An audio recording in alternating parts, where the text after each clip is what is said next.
ingin membawa rekam medis untuk pasien bernama Erni. Oh Erni, ya sebentar ya Pak. Ya saya cari dulu. Oh ini Pak, rekam medisnya. Atas nama Ibu Erni, usia 38 tahun. Iya. Itu keluhannya apa ya? Paru-paru kronis Pak. Paru-paru kronis. Iya, gejalanya itu dia masih sesak napas. Terus juga kemarin pas saya wawancara sama observasi juga ngerasa cemas Pak. Itu janda ya Bu? Iya, tapi pas punya anak Pak. Oh, anak dia perempuan. Dia juga yang nemenin ibunya. Oh, kayaknya berat sih ini Bu. Kemarin sih gimana aja Bu? Kemarin gimana aja berarti? Kemarin saya ngecek pernapasannya, terus sama ngecek suhunya, sama tensinya sih tahu udah terus nanya keadaannya, terus kemarin dijawab masih ngerasa cemas sama gitu. Terima kasih atas informasinya Bu. Iya. Sekarang saya lanjut dulu Iya, ke ruangannya. ruangannya di ini, lantai 21. Oh, berarti lantai 2 ya Bu? Iya, betul. Terima kasih ya Bu. Iya, sama-sama. Assalamualaikum. Waalaikumsalam. Selamat pagi. Selamat pagi. Aku benar dengan Ibu Nina. Oh iya. Kalau boleh tahu ini adiknya siapa ya? Anak saya Nina. Oh, yang Nina itu ini. Oh, boleh saya duduk dulu? Terima kasih.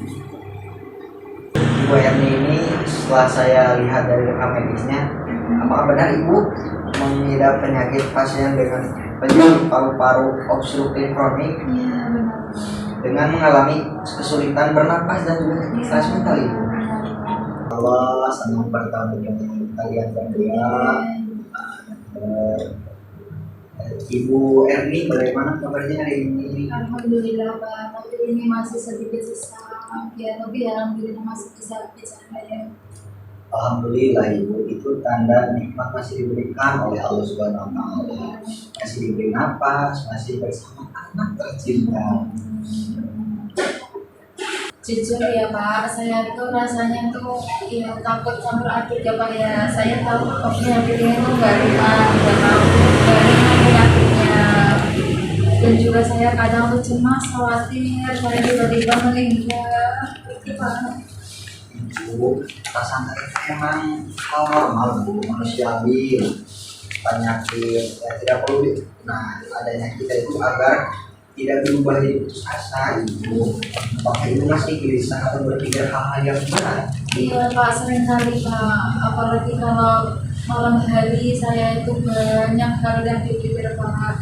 Saya takut sekali dan merasa cemas, gak bisa kalau saya tiba-tiba meninggal dan meninggalkan Nina, nanti Nina serasa apa? Ibu, jangan meninggal, mungkin yang bisa kok. Nina, kamu luar biasa. Ibu pasti bangga. Tapi saya paham juga yang dirasakan ibu itu bukan sekadar sesak napas, tapi juga beban batin. Ibu merasa lelah ya?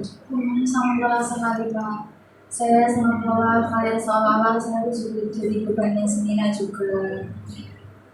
Dan aslinya saya juga belum tua-tua amat ya Pak ya, masih muda kan Pak. Masih muda kan ya, tapi saya kayak hilang harapan gitu Pak. Bu Erni, kalau tidak pernah melihat lagi lebih dari batas kekuatan apa bisa jadi justru penyakit itu saya jadikan jalan aku dan jalan itu kemuliaan. Rasulullah bersabda, itulah seorang muslim menerima penyakit melainkan Allah menggugurkan dosa-dosanya sebagaimana pohon menggugurkan daun-daun.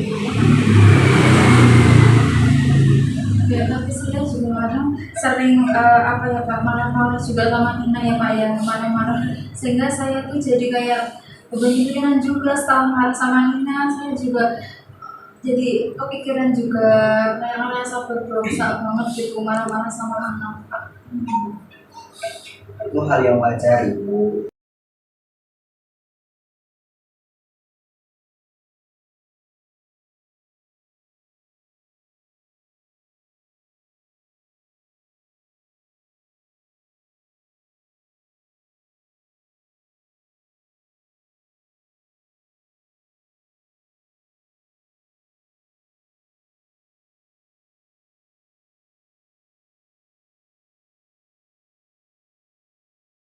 Sini saya akan membahas tentang suatu penyakit yang diderita oleh pasien yang kemudian saya akan bimbing kerohaniannya, yaitu yang mengidap penyakit paru-paru obstruktif kronik, dan juga beliau tuh mengalami kecemasan.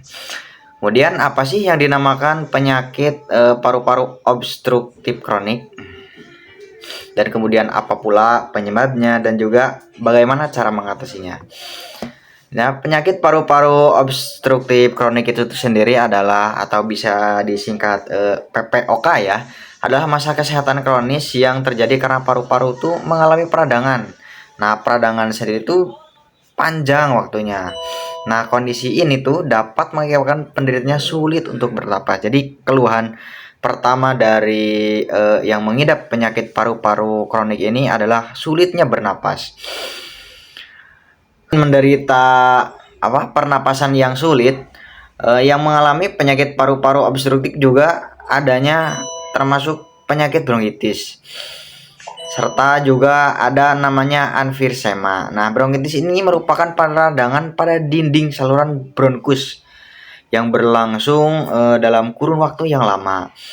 Nah, peradangan itu menyebabkan saluran si bronkus itu membengkak dan juga dipenuhi oleh lendir. Lendir itulah yang menyebabkan saluran pernapasan sehingga membuat penderitanya kesulitan bernapas, yaitu tadi.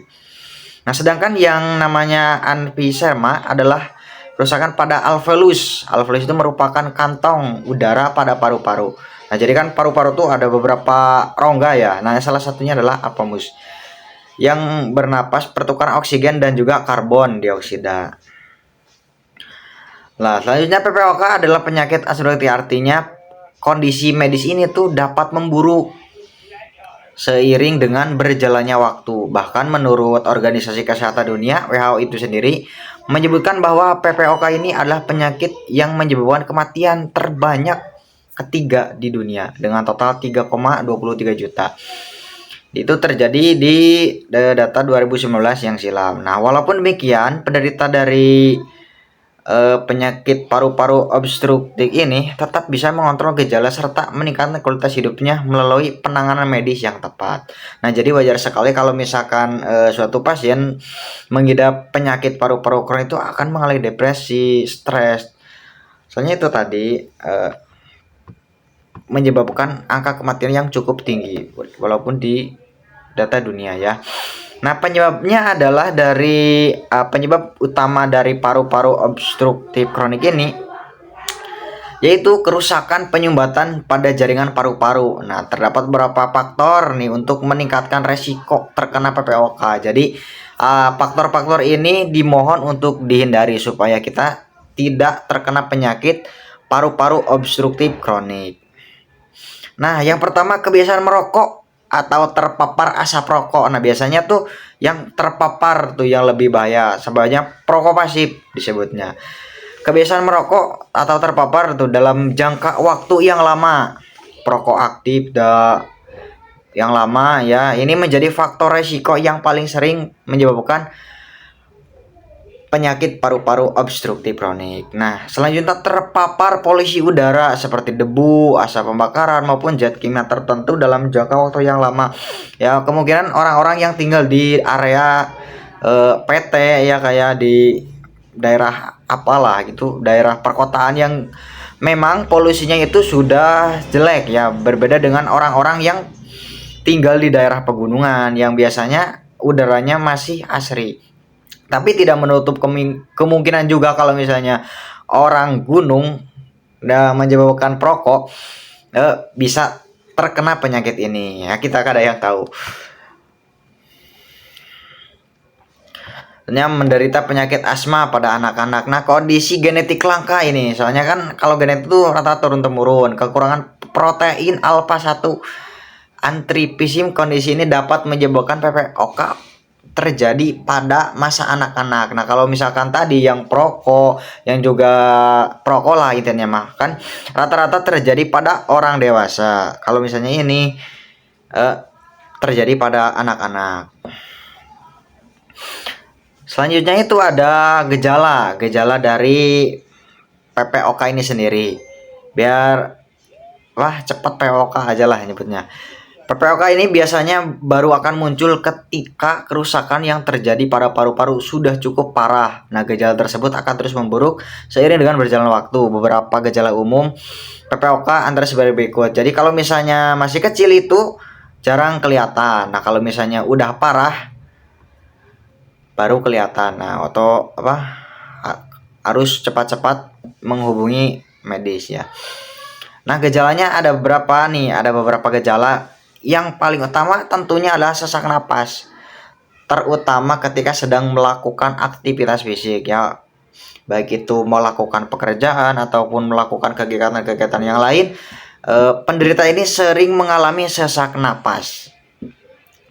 Selanjutnya adalah batuk kronis disertai dahak. Apabila berdarah kondisi cukup parah. Nah, rata-rata juga setelah sesak napas adanya batuk kronis, yaitu batuk secara terus-menerus. Nah, kalau misalkan ada dahaknya dan bahkan berdarah, itu sudah cukup parah sekali. Nah, harus segera menghubungi dokter ataupun diperiksa ke rumah sakit. Yang selanjutnya mudah lelah. Mudah lelah itu karena itu tadi susah napas menyebabkan kepada diri kita ini, yaitu mengeluarkan suara ketika sedang bernapas. Nah, ini yang suaranya ngik. Nah, itu bisa jadi ya, kan itu bukan salah satu ciri utama ya. Kalau misalnya ada yang mengalami seperti itu, lebih baik langsung diperiksa ke tenaga medis atau tenaga kesehatan, dicek secara berkala supaya mengantisipasi terjadinya paru-paru kronik. Dan selanjutnya berat badan turun tanpa penyebab yang jelas. Nah, ini kalau misalkan penyebab berat badan turun tanpa alasan yang jelas, itu mungkin disebabkan secara stres yang tadi, sehingga menyebabkan badan jadi kurus, kering, dan juga berat badan turun. Selanjutnya ada kaki dan betis juga membengkak. Nah, perut terasa penuh dan pegah. Hal ini dikarenakan PPOK telah membebani jantung sehingga dapat mengakibatkan gangguan jantung secara menekan perut. Nah, mungkin itu beberapa faktor dan juga terkait PPOK yang harus kalian waspadai, sehingga kalau misalkan terjadi kepada kita, harus segera kita menghubungi tenaga kesehatan supaya diperiksa lebih lanjut dan tidak menyebabkan kondisi menjadi lebih parah dan juga bisa sehat bersama-sama. Nah, selanjutnya bagaimana sih cara pengobatannya? Nah, kalau PPOK hingga saat ini belum disembuhkan secara total, namun pengobatan dari PPOK tetap diperlukan dengan tujuan mengatasi gejala, meningkatkan kualitas hidup, serta mencegah komplikasi. Kan kalau misalkan PPOK tadi menyangkutnya jantung, menyangkutnya juga aktivitas yang lain, kayak misalkan badan jadi kurus, berat badan turun. Maksudnya tindakan yang harus dilakukan oleh dokter untuk menangani PPOK adalah sebagai berikut. Nah, pastinya obat-obatan. Nah, dokter akan menggunakan obat berkoordinator pada PPOK, yaitu mungkin dokter yang lebih tahu. Selanjutnya ada terapi oksigen, dilanjutkan untuk mengenai penderita PPOK yang kondisinya sudah parah dan kesulitan untuk bernapas sehingga mengganggu aktivitasnya sebagai manusia normal. Nah, terapi oksigen ini dilakukan dengan memberikan oksigen melalui alat bantu seperti kabel oksigen, masker oksigen, ventilator, dan juga tabung yang lainnya. Itu mungkin ahli medis yang lebih tahu. Selanjutnya ada prosedur operasi. Kalau misalkan tidak cukup ditangani oleh obat-obatan dan juga beberapa dokter sudah mulai kewalahan ya, karena misalnya gejalanya tinggi. Nah, mungkin prosedur operasi bisa menjadi solusi terakhir untuk dilakukan jenis PPOK anvena dengan kondisi parah, dan apabila pengobatan lainnya sudah tidak efektif, nah ini merupakan jalan terakhir. Dokter dengan mengurangi paru-paru LVRS, nah berkat yang telah ataupun transpirasi paru-paru. Nah, selain itu pengobatan PPOK juga perlu diimbangi dengan pola hidup yang sehat. Nah, marilah kita sebagai manusia kekinian lah berupaya hidup tuh menjadi lebih sehat, lebih juga produktif dan juga berkualitas. Nah, bisa dengan berhenti merokok, selanjutnya dengan menghindari polusi udara, menggunakan masker ya kalau misalnya bepergian dan juga keluar ruangan, dan juga mengkonsumsi makanan sehat dengan gizi seimbang. Misalkan makanan buah-buahan, sayur-sayuran, terus penuh serat, daging, protein lah segala macam supaya menjadi sehat. Nah, selanjutnya kalau misalnya makanan udah bergizi, sebenarnya dibarengi juga dengan aktivitas olahraga, rutin berolahraga. Nah, PPK adalah penyakit yang dapat memburuk seiring dengan berjalannya waktu. Namun, perlu diingat dengan bahwa gejala penyebab yang telah diselesaikan dapat serupa penyakit lain. Oleh karenanya, penting untuk mendapatkan diagnosis yang akurat dengan kontribusi langsung dengan dokter pulmonolog atau paru, khusus paru ya. Nah, mungkin hanya itu yang dapat saya sampaikan. Kurang lebihnya juga mohon maaf, mungkin banyak juga penjelasan yang salah. Untuk terakhir mungkin penyebab paru-paru kronik ini dapat juga mengalami depresi karena dapat mengganggu aktivitasnya, karena gejala utamanya itu kesulitan bernapas. Mungkin itu yang terjadi kepada pasien yang bernama Erni yang tadi kok saya konseling atau yang saya akan konseling. Nah, mungkin hanya itu yang dapat saya sampaikan. Wassalamualaikum warahmatullahi wabarakatuh.